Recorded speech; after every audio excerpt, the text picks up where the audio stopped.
Sunrise হায়দ্রাবাদের এবছর খেলা দেখে মনে হচ্ছে সেই চাইনিজ প্রোডাক্টের কথা মনে পড়ছে।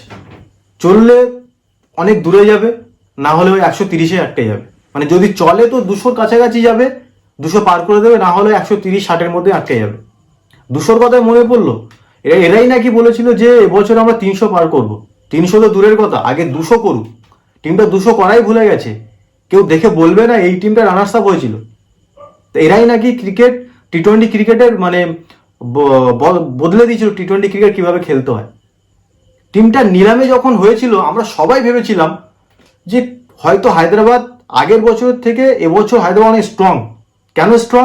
মোহাম্মদ শামিকে নিয়েছে, হার্ষেল প্যাটেলকে নিয়েছে, প্লাস অ্যাডাম জাম্পাকে নিয়েছে, ঈশান কিষানকে নিয়েছে।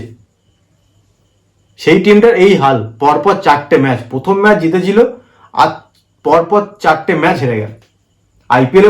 আইপিএলের মতো বড় টুর্নামেন্টে পরপর 4 ম্যাচ হারা মানে তুমি পিছিয়ে পড়বে। বিশেষ করে তো এখন, সে আগের আইপিএল নেই, 10টা টিমের মধ্যে ভীষণ কম্পিটিশন। কি খেলছে হায়দ্রাবাদ এটা? World class captain Mohammed Shami, batting line up same, Travis Head, Abhishek Sharma থেকে শুরু করে ঈশান কিষানকে নিয়েছে, একটা সেঞ্চুরি করে তারপর তো তার পাত্তাই নেই। নীতিশ কুমার রেড্ডি একটা অস্ট্রেলিয়ার টেস্ট সেঞ্চুরি করার পরে তার পাত্তাই নেই। মোহাম্মদ শামি ভালো বল করছে, প্লাস নিচে হেনরি ক্লাসেন 27, 28, 30 করে বাড়ি যাচ্ছে। এভাবে হবে না। টিমটার কি হয়েছে আমি বলছি, টিমটার কি হয়, ওভার কনফিডেন্স জিনিসটা ভীষণ বাজে, ক্রিকেটেও বিশেষ, তাছাড়া মানুষের ব্যক্তিগত লাইফেও ওভার কনফিডেন্স হওয়ার দরকারই নেই। কনফিডেন্স ভালো, যদি ওভার কনফিডেন্স হলে কি হয়, আমরা তো 200-250 করতাম, এবছরও করে দেবো। এবছর হবে না। প্রথম বছর লেগে গেছে, অতটা তোমাদেরকে নিয়ে কেউ স্ট্র্যাটেজি করতো না। এবছর কিন্তু অভিষেক শর্মা, ট্রাভিস হেড এদেরকে নিয়ে সবাই স্ট্র্যাটেজি করে আসছে, সেইভাবে তোমাকেও খেলতে হবে। অভিষেক শর্মা বডি লেন্থে বল করছে, রুম দিচ্ছে না। ট্রাভিস হেডকে বাউন্সার সেম, 4th উইকেটে বল করছে না, মিডিল স্টাম্পে রুম পাচ্ছে না, 2-3টে 4 মেরে আউট হয়ে যাচ্ছে। টিমটাকে একটাই জিনিস প্রয়োজন, বেসিক কেন, কোন পিচে কত রান হবে। আমার যদি এই পিচে 190 হয়, আমার 220-30 করার দরকারই নেই, আমি ওইভাবে ব্যাটিং করব। আমি প্রথম বল থেকে না দেখে চালাবো, ব্যাটিং চলছে না, ভাবতে হবে। বোলিং তো এমনি বাজে। বেসিকে যদি ফোকাস না করে তাহলে হায়দ্রাবাদ এই এত বড় একটা টুর্নামেন্টে আইপিএলে এরা কিন্তু হারিয়ে যাবে। পরপর 4টে ম্যাচ যে টিম হারে সেই টিম কখনো কোয়ালিফাই খুব কম করতে পারে, এটা বলে দিলাম। বেসিক ফলো করতে হবে। স্বামী ভালো বোলার, প্যাট কামিন্স ভালো বোলার, অ্যাডাম জাম্পা আছে, হার্ষেল প্যাটেল পার্পেল ক্যাপ নিয়েছে, উনাদকার এত বছর আইপিএল খেলছে। বোলিং খারাপ না, বোলিং ভালো, তবে বিলিভটা আনতে হবে। ব্যাটিং ভরসা করলে সবসময় হবে না, আর ব্যাটিংয়ে তো ভরসা হবেই, কারণ এত বড় বড় ব্যাটসম্যান। আজকের পিচে 190 হতো, কি করলো? প্রথম থেকে মারতে গেল, কি হলো? সেই তো নীতিশ কুমার রেড্ডি টেস্ট খেললো, সেই তো হেনরি ক্লাসে 19 বলে 27 করলো, কি হলো? বেসিকে ফলো না করলে কিচ্ছু হবে না। এবার গুজরাটে আসি। গুজরাটের নিলাম যখন করেছিল, আমরা ভেবেছিলাম যে এই ধরনের টিম কখনো চ্যাম্পিয়ন্স হবে না, কারণ শুভমান গিল এখনো সেই আগেকার টি-20 মতো খেলে, কম স্ট্রাইক রেটে। সাই সুদর্শন সেম, বাটলার একটু ফায়ার পাওয়ার আছে, মানে স্ট্রাইক রেট ভালো তার। নিচে রাদারফোর্ডকে নিয়েছে, রাদারফোর্ড তো ব্যাঙ্গালোরে হয়ে খেলতে পারতো না ভালো, কলকাতায় চেয়ারে বসে থাকলো।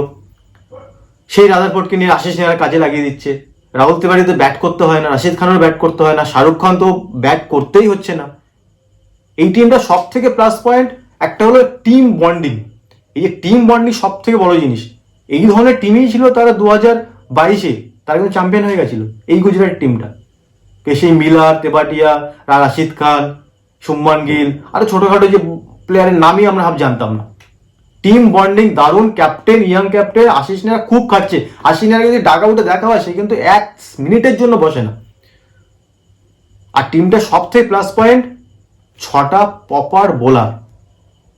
আজকে ওয়াশিংটন সুন্দরকে নিয়েছিলাম, আমি বলেছিলাম ওয়াশিংটন সুন্দর টপ অর্ডার ব্যাটসম্যান, ওকে 7-8-8-এ খেলিয়ে কেরিয়ার নষ্ট করে দেওয়া হয় ব্যাটিংয়ের। কারণ 7-8-এ যে প্লেয়ার আছে তাকে ইয়ার্কার ফেস করতে হয়, তাকে স্লো আর কাটার ফেস করতে হয়। আর ওয়াশিংটন সুন্দর সেই পাওয়ার নেই রিস্টে, ওপরে খেলিয়েছে, ভালো করেছে। আশিস নেহরা দারুণ ব্রেন ক্রিকেটের, আমি তো বলে এসেছি আশিস নেহরা ইন্ডিয়ার নেক্সট কোচ হতে পারে।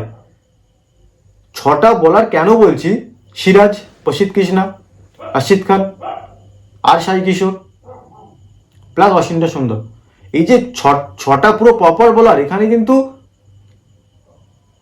কোনো পার্ট টাইম বলে কেউ নেই, অলরাউন্ডার দুই এক ওভার করে দিলেই হবে এরকম না।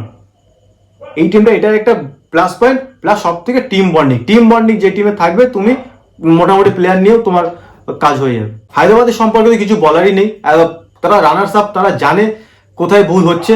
বেশি আমার মতে বেসিক ফলো করা দরকার, টি20 গেম একটু বেসিক ফলো করা দরকার। ধুমধাম মেরে দিলাম ও চলবে না। দিল্লি কত সুন্দর খেলছে, পাঞ্জাব দারুণ খেলছে, রাজস্থানের মতো টিম জিতছে, হায়দ্রাবাদ অনেক ভালো টিম।